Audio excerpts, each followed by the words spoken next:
Detalye sa muling paghaharap ni Carla Abellana at ex-husband na si Tom Rodriguez. Balikbansa na nga ang aktor na si Tom Rodriguez matapos ang 2 taong pamamalagi nito sa Amerika. Nagbahagi nga ng isang larawan ang manager ni Tom na si Popoy Caritativo kung saan magkasama sila sa isang restaurant sa Mandaluyong City at all smile pa nga si Tom sa naturang larawan. Ngayong nasa Pilipinas na ang aktor, curious naman ang mga taga-suporta ni Carla Abellana kung handa na ba itong makitang muli ang kanyang dating asawa. Sa eksklusibong panayam ni Nelson Canlas kay Carla, inamin nitong hindi niya alam na nakauwi na pala ng bansa si Tom. Naitanong naman sa kanya kung okay lang ba sa kanya na magkaharap silang muli. Aniya, "I didn't even know. Ngayon ko lang nalaman. I don't feel intimidated, scared, nervous. Wala namang ganoon. Of course, artista siya. May obligation siya. He is a kapuso." Dagdag pa ni Carla na hindi naman daw maiiwasan at magkikita pa rin talaga sila, lalo na at pareho pa silang kapuso artist.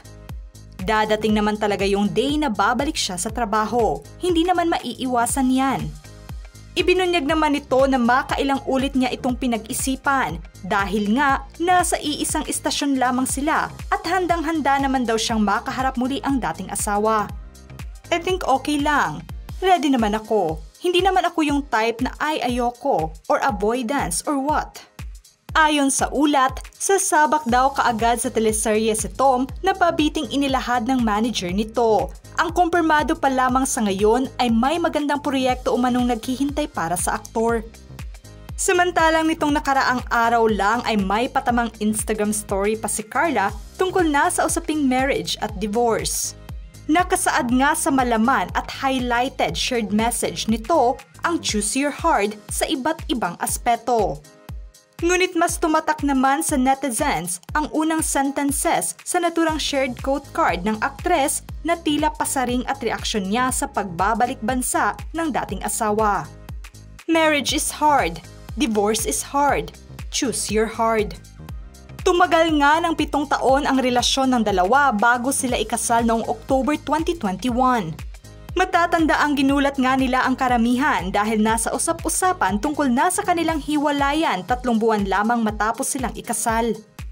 Pagdating nga ng 2022 ay opisyal nang inanunsyo ni Tom na divorce na sila ni Carla, kasunod ng paglisan niya sa showbiz sa kaparehong taon.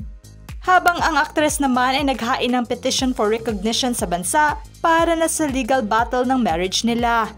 At kung babalikan naman ang panayam ng aktres sa Fast Talk with Boy Abunda nakaraang taon, inilahad niya na granted na ang kanyang protection order laban kay Tom. Bukas naman si Carla noon pa man sa usaping hiwalayan nila ni Tom.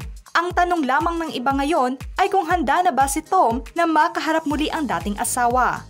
Ano ang masasabi nyo sa paksang ito mga ka-showbiz peeps? Just comment below.